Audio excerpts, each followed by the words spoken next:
आज के इस लेक्चर में व्यवस्थित अंक सामग्री से मध्यमान विचलन की गणना कैसे करनी है बताएंगे और एक एग्जाम्पल भी लेंगे। Calculation of mean deviation from group data. In today's lecture we will discuss about this and we will solve a problem taking a group data। व्यवस्थित अंक सामग्री से मध्यमान विचलन ज्ञात करने का सूत्र निम्नलिखित है। इसको MD से रिप्रेजेंट करते हैं, summation mod f x dash by n. X dash या एक्स प्राइम का तात्पर्य है प्राप्तांक मध्य बिंदु का मध्यमान से विचलन, deviation off score mid point from the mean. F का मतलब है आवृत्ति या फ्रीक्वेंसी, एन का तात्पर्य है आवृत्तियों का कुल योग, total number of frequencies. Next step ये है कि मध्यमान विचलन ज्ञात करने के सोपान क्या हैं, चरण क्या हैं, स्टेप्स क्या हैं, तो देख लेते हैं। इनको हमने लिख दिया यहाँ पे, लेकिन अभी जब एक क्वेश्चन सॉल्व करेंगे तो ये ज़्यादा स्टेप क्लियर हो जाएंगे, वैसे थ्योरेटिकल वे में लिख भी दिया है। सर्वप्रथम प्रत्येक वर्गांतर का मध्य बिंदु कैपिटल एक्स से रिप्रेजेंट करते हैं, ज्ञात करते हैं। दूसरा पॉइंट, किसी भी उपयुक्त विधि से मध्यमान का मूल्य ज्ञात करते हैं। मेरे प्रीवियस लेक्चर में देखना, जहां मीन मीडियन मोड पढ़ाया है तो उसी में मध्यमान निकालने का फॉर्मूला लिखा है और अभी यहाँ हम बताएंगे भी, मध्यमान ज्ञात कर लेते हैं। तीसरा स्टेप है मध्यमान से विचलन। एक्स डैश मुझे ज्ञात करना है, तो इसको ज्ञात करने के लिए मध्य बिंदु में से मध्यमान के मूल्य को घटाते हैं। अभी इसके पहले के एग्जाम्पल में ये हमने किया था, इसके पहले के लेक्चर में। विभिन्न विचलनों का संबंधित आवृत्तियों से गुणा करके एफ एक्स डैश का मान प्राप्त करते हैं। पांचवा, धनात्मक एवं ऋणात्मक चिन्हों पर ध्यान दिए बिना एफ एक्स डैश का योग करके summation F x dash mod ज्ञात करते हैं। छठा स्टेप क्या है, summation mod f x dash को आवृत्तियों की कुल संख्या n से भाग देकर भागफल ज्ञात करते हैं और यही जो भागफल प्राप्त होता है ये मध्यमान विचलन कहलाता है या मध्यमान विचलन होता है। उदाहरण, दिए गए आंकड़ों का मध्यमान विचलन प्राप्त करो। यहाँ पर हमने देखो एक ये एग्जाम्पल लिखा है, इसको ध्यान से ये देख लीजिए। ये स्कोर है और ये फ्रीक्वेंसी है। यहाँ पे जगह कम थी तो मैंने इस तरह लिख दिया है।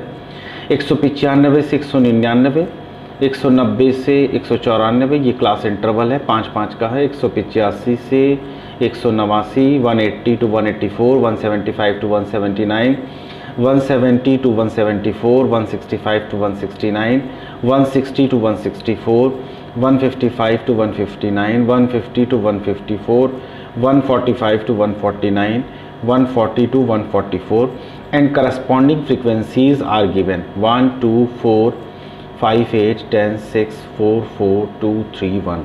These are the respective frequencies for the given score. Now solve this problem. इसको सॉल्व करने के लिए इस तरह की एक हम टेबल बनाएंगे। पहला कॉलम स्कोर का है, प्राप्तांक। दूसरा कॉलम आवृत्ति का है। तीसरा कॉलम मिड पॉइंट, इसको कैपिटल एक्स से रिप्रेजेंट करते हैं, मध्य बिंदु का है। चौथा कॉलम में हम क्या करेंगे, फोर्थ कॉलम में एफ और एक्स के गुणनफल को लिखेंगे, एफ इंटू एक्स। फिर पांचवा कॉलम है डेविएशन का विचलन, और इसमें क्या करते हैं, जो x माइनस एम करते हैं, m अभी हम निकाल के बताएंगे, x में से वो m को घटाते हैं और वो जो वैल्यू प्राप्त होती है वो x डैश कहलाती है। x dash is equal to x minus m, और फिर इस x डैश को f से मल्टीप्लाई करके यहाँ लिखते हैं। अब देखो यहाँ पर सबसे पहले हमने स्कोर लिख लिया, क्वेश्चन यही है जो पिछला दिया था, हमने उतार लिया as it is. Scores are 195 to 199, corresponding frequency is 1, 190 to 194, corresponding frequency is 2, 185 to 189, corresponding frequency is 4, class interval 180 to 184, corresponding frequency is 5, 175 to 179, corresponding frequency is 8, 170 to 174, corresponding frequency is 10, 165 to 169 corresponding frequency is 6. 160 to 164 corresponding frequency is 4. For class interval 155 to 159 corresponding frequency is 4. Class interval 150 to 154 corresponding frequency is 2. For class interval 145 to 149 corresponding frequency is 3. For class interval 140 to 144 class interval frequency is 1. Sum up all these frequencies. 1 plus 2 3, 3 plus 4 7, 7 plus 5 12, 12 plus 8 20, 20 plus 10 30, plus 6 36, plus 4 40, 44, 44 plus 2 46, 46 plus 3 49, plus 1 50. So n is equal to 50. Sum of the frequency gives us n. Now the next point is midpoint. Midpoint, how it is to be obtained? Find out the class interval, first class interval from 195 to 199. Add these two values and divide it by 2. 195 plus 199 gives us, and divided by 2 gives us 197. Next midpoint is obtained by sum up the class interval 190 plus 194 divided by 2. 190 plus 194, right hand side I am showing you 195 plus 199 divided by 2 gives us 9 plus 4 is 14, carry over 1. 9 plus 9 18, 119, carry over 1. 1 plus 1 plus 2 plus 1 3 divided by 2 gives us 2 1s are 2, 2 9s are 18, 2 7s are 14. Similarly, next can be obtained by 190 plus 194 divided by 2. This is equal to 4, 9 9s are 18, 384 divided by 2, 2 1s are 2, 2 9s are 18, 2 9s are 2 2s are 4, 192. Similarly, all the midpoints can be obtained either by this value, and to save the time we can do this operation to get midpoint, subtracting minus 5. 195 minus 5 187, 187 minus 5 182, 182 minus 5 177, 177 minus 5 172. मतलब पहले हर mid point को -5 करते जाइए तो अगला mid point मिलता जाएगा। इस तरह से हम अपना समय की बचत कर सकते हैं। उसके बाद जो नेक्स्ट स्टेप है उसमें f और x इन दोनों को मल्टीप्लाई करिए। मैंने लिख दिया है 1 into 97 197, 2 into 192 384, 4 into 187 748, 5 into 182 910, 8 into 177 1416, 10 into 172 1720, 6 into 167 1006, 4 into 162 648, 4 into 157 628, 2 into 152 304, 3 into 147 441, 1 into 142 gives us 142. Next step, sum up all these fx. So after summing up 197 plus 384 plus 748 plus 910 plus 1416 plus 1720 plus 1002 plus 648 plus 628 plus 304 plus 441 plus 142 gives us summation fx is equal to 8540, this value.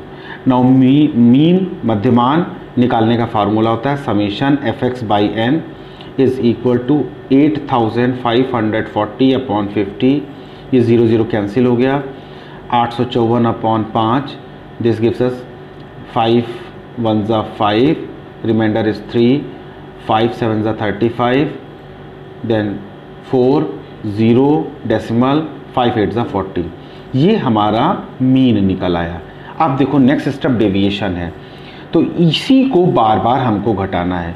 x की value ये देखो दी हुई है इस column में, और mean हमारा 170.80 है। तो देखो मैंने यहाँ पर एक कॉलम बना दिया है, इसमें लिख दिया है 197 माइनस 170.80, इसको सब्ट्रैक्ट करेंगे तो ये वैल्यू आती है 26.20। नेक्स्ट इज 192 माइनस 170.80, इसको सब्ट्रैक्ट करेंगे तो ये आती वैल्यू 21.20। अब इसमें भी अगर हम थोड़ा सा लॉजिक लगा दें तो जानते हो क्या होगा, इसमें से 5 अगर हम घटा दें तो ये वैल्यू मिलती चली जाएगी। अब इसमें से यहाँ से चेंज हो जाएगा, यहाँ तक हम घटाएंगे तो 5 घटाते जाएंगे, उसके बाद ये वैल्यू कर लीजिए आप 167 माइनस 170.80, तो ये वैल्यू आती है -3.80, माइनस में आएगी। अब इसके बाद फिर यही कर लें, क्योंकि क्लास इंटरवल 5 का है, तो इसमें से देखो -5 करोगे तो सिंपल 8 5 3 8 आ जाएगा। फिर -5 करोगे तो कितना हो जाएगा, 8 5 13 हो जाएगा। फिर 5 माइनस करोगे तो कितना हो जाएगा, 18 हो जाएगा। फिर 5 माइनस करोगे तो 23 हो जाएगा। फिर 5 माइनस करोगे तो 28 हो जाएगा। तो देखने में ये बड़ा लंबा कैलकुलेशन लग रहा है, लेकिन अगर हमको स्टेप्स पता हैं तो हम अपने समय को यहाँ पर इस तरह से हर घटा के लिखने की ज़रूरत नहीं पड़ेगी। लॉजिक लगा के क्लास इंटरवल से घटाते जाएं तो ये हमको मिल जाएगा। आप इसको घटा के भी चेक कर लीजिएगा। उसके बाद नेक्स्ट स्टेप जो है, अगेन ये देखो फ्रीक्वेंसी का कॉलम है और x डैश हमने ये निकाला है, इन दोनों को मल्टीप्लाई करना है। तो 1 into 26.20 26.20, 2 into 21.20 42.40, 4 into 16.20 this is equal to 64.80, 5 into 11.20 gives us 56.00, 8 into 6.20 is equal to 49.60, 10 into 1.2 simply gives us 12, 6 into 3.80 with minus sign gives us minus 22.80, 4 into minus 8.80 is equal to minus 35.20, 4 into minus 13.80 is equal to minus 55.20, 2 into minus 18.80 is equal to minus 37.60, 3 into minus 23.80 is equal to minus 71.40, and 1 into minus 28.80 is equal to minus 28.80। अब हमने सोपान में एक चीज़ discuss की थी, जब summation fx dash निकालते हैं और ये मॉड लगा देते हैं, तो मॉड लगाने का तात्पर्य है इन सबको जोड़ना है, लेकिन माइनस साइन को भी हम ट्रीट कैसे करेंगे, प्लस साइन की तरह करेंगे। माइनस का मतलब ये नहीं कि घटा देंगे, क्योंकि हमको समीशन fx डैश करना है, इसलिए यहाँ पर हम माइनस साइन से कोई मतलब नहीं है, हमको सिंपली इसको जोड़ना है। अब देखिए 0 0 0 जोड़ा 0, 4 2 6, 6 8 14, 14 6 20, 20 8 28, 28 2 30, 30 2 32, 32 32 6 38, 38 4 42, 42 8 50 का 0 हासिल आया 5, 6 5 11, 11 2 13, 13 4 17, 17 6 23, 23 और 9 32, 32 33 34, 34 35 36, 5 41, 41 5 46, 46 1 47, 47 और 7 44, 44 और 8 52 का 2 हासिल आया 5, 5 2 7, 4 11, 6 17, 17 5 22, 4 26, 26 1 27, 27 28 29, 29 3 32, 32 8 40, 40 और 40 और ये 10 50, जिसको चेक कर लीजिएगा 502 आ रहा है। ठीक है, यहाँ पे 52 नहीं होगा, 58 नहीं होगा, 50 ठीक है, हाँ 52 नहीं, यहाँ 62 होगा, 62 होगा, कैरी 6 आएगा। ठीक है, इसको चेक कर लेना, इसको जोड़ना है सिंपली। और नेक्स्ट स्टेप क्या है, मध्यमान विचलन मीन डेविएशन निकालते हैं तो समीशन MD। अब जैसे ये हमने fx डैश निकाला, तो जैसे यहाँ पर fx निकाल चुके थे, बिल्कुल यही करना था, this plus this plus this plus this plus this plus this plus this plus this plus this plus this plus this and plus this, सारे जोड़ लीजिए, सिंपल ये आ जाएगी वैल्यू 502 आ जाएगी। तो मध्यमान विचलन mean deviation MD is equal to formula होता है summation mod fx dash upon n। Mod की वैल्यू है 502.00 बटे 50, तो इसको हम लिख सकते हैं 502 बटे 50। 502 बटे 50 को लिख सकते हैं 50.2/5 और 5 से डिवाइड करो तो 5 1 5 0.04 10.04। तो जो हम ग्रुप डेटा का लेके चले थे उदाहरण, उसका जो मीन डेविएशन आता है वो 10.04 आता है, 10.04 आता है। तो ये क्वेश्चन सॉल्व हो गया है, इसको ध्यान से कर लेना। थोड़े से कैलकुलेशन लंबे हैं, लेकिन अगर लॉजिक लगा के करते हैं तो कैलकुलेशन इजी भी हो जाते हैं और टाइम भी बचता है। Thank you. Please subscribe the channel and press the bell icon and like the lecture.